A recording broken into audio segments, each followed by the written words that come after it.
नमस्कार। चलिए आज बात करते हैं महाशिवरात्रि 2026 के बारे में। इस महापर्व से जुड़ी हर जानकारी को समझेंगे, बिल्कुल सरल भाषा में। सही तारीख क्या है, पूजा कैसे करें, व्रत के नियम क्या हैं, सब कुछ। तो शुरू किया जाए। हर साल की तरह सबसे पहला और सबसे बड़ा सवाल यही होता है कि महाशिवरात्रि की सही तारीख आखिर है क्या। और 2026 में भी यही कंफ्यूजन है, 15 फरवरी को मनाएं या 16 फरवरी को। तो चलिए इस कंफ्यूजन को यहीं खत्म करते हैं। व्रत रखने और रात की जो मुख्य पूजा होती है उसके लिए सही तारीख है 15 फरवरी 2026। पर सवाल ये उठता है कि जब तिथि 2 दिनों में पड़ रही है तो फिर 15 तारीख ही क्यों? इसका जवाब ना इसी एक लाइन में छिपा है। महाशिवरात्रि का पर्व असल में दिन का त्योहार है ही नहीं, ये तो रात की साधना का पर्व है। और बस यही एक वजह है कि 15 फरवरी की रात को चुना गया है। चलिए इस पहेली को थोड़ा और अच्छे से सुलझाते हैं। तो यह असमंजस होता क्यों है? देखिए, होता यह है कि हिंदू पंचांग के हिसाब से जो चतुर्दशी तिथि है वो 15 फरवरी 2026 की शाम को शुरू होगी और 16 फरवरी तक चलेगी। तो टेक्निकली तिथि तो दोनों ही दिनों को छू रही है। तो फिर सही तारीख का फैसला कैसे होता है? इसके लिए हमारे शास्त्र बिल्कुल साफ साफ बताते हैं, क्योंकि महाशिवरात्रि का पूरा सार, उसका असली महत्व रात की पूजा और जागरण में है। इसलिए जिस रात में चतुर्दशी तिथि होती है वही रात पर्व के लिए सही मानी जाती है। और 2026 में वो रात 15 फरवरी की है। मतलब सिंपल सा लॉजिक है, पूजा रात की तो तारीख भी रात वाली। अच्छा, तारीख की उलझन तो सुलझ गई। अब ये समझते हैं कि आखिर ये पर्व इतना विशेष, इतना महत्वपूर्ण क्यों है। क्यों महाशिवरात्रि को भगवान शिव की उपासना का सबसे बड़ा दिन माना जाता है।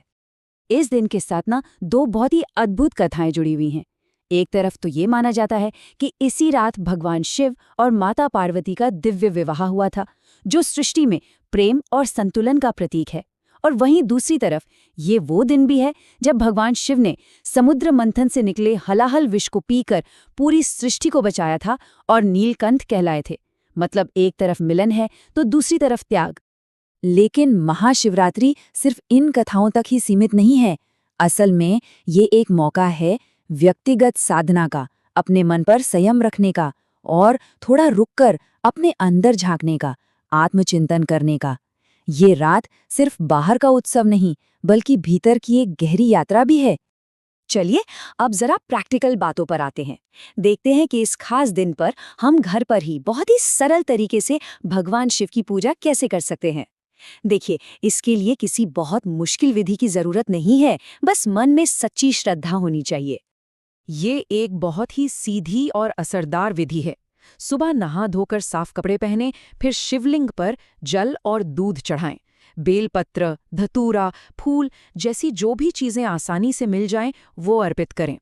दिन भर उपवास और रात में जागरण, और सबसे जरूरी ओम नमः शिवाय मंत्र का लगातार जाप करते रहें। ये मन को एकाग्र करता है। और फिर अगले दिन सुबह पूजा करके व्रत खोल लें। और पूजा की तैयारी के लिए कोई बहुत लंबी लिस्ट की भी जरूरत नहीं है। ये कुछ जरूरी चीजें हैं जो आसानी से मिल जाती हैं। और हाँ, अगर घर में शिवलिंग नहीं है तो भगवान शिव की किसी तस्वीर के सामने भी पूजा कर सकते हैं। याद रखिए, असल चीज भाव है, सामग्री नहीं। अब जो लोग पूजा को थोड़ा और विस्तार से और गहराई से करना चाहते हैं, उनके लिए रात्रि की 4 प्रहर की पूजा का खास विधान है। इसमें पूरी रात को 4 हिस्सों में बांटकर हर हिस्से में विशेष पूजा की जाती है। आइए देखते हैं कि ये कैसे होती है।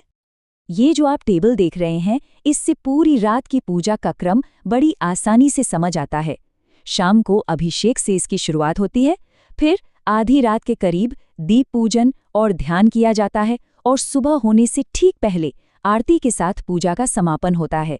माना जाता है कि हर प्रहर की पूजा चेतना के एक नए स्तर को जगाती है। इस 4 प्रहर की पूजा में भी एक समय है जो सबसे ज्यादा खास माना जाता है। इसे कहते हैं निशीथ काल। ये ठीक आधी रात का समय होता है और इसे आध्यात्मिक ऊर्जा का शिखर माना जाता है। ऐसा कहते हैं कि निशीथ काल में की गई प्रार्थना या ध्यान का फल कई गुना बढ़कर मिलता है। महाशिवरात्रि का व्रत बहुत महत्वपूर्ण है, लेकिन सिर्फ व्रत रखना ही काफी नहीं है। उसे सही तरीके से रखना और फिर अगले दिन सही समय पर उसे समाप्त करना, जिसे पारण कहते हैं, वो भी उतना ही जरूरी है। तो चलिए इसके नियम भी समझ लेते हैं। एक बात समझना बहुत जरूरी है। व्रत का मतलब सिर्फ खुद को भूखा रखना नहीं होता। इसका असली मकसद है शरीर और मन दोनों को शुद्ध करना और अपना पूरा ध्यान ईश्वर की तरफ लगाना। इसीलिए दिन में उपवास और रात में जागरण दोनों का विधान है। और हाँ, व्रत को दान पुण्य के साथ पूरा करना इसे और भी ज्यादा सार्थक बना देता है।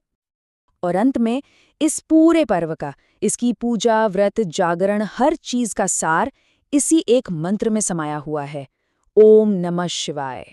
ये सिर्फ कुछ शब्द नहीं, बल्कि इसे स्वयं शिव का ध्वनि स्वरूप माना गया है।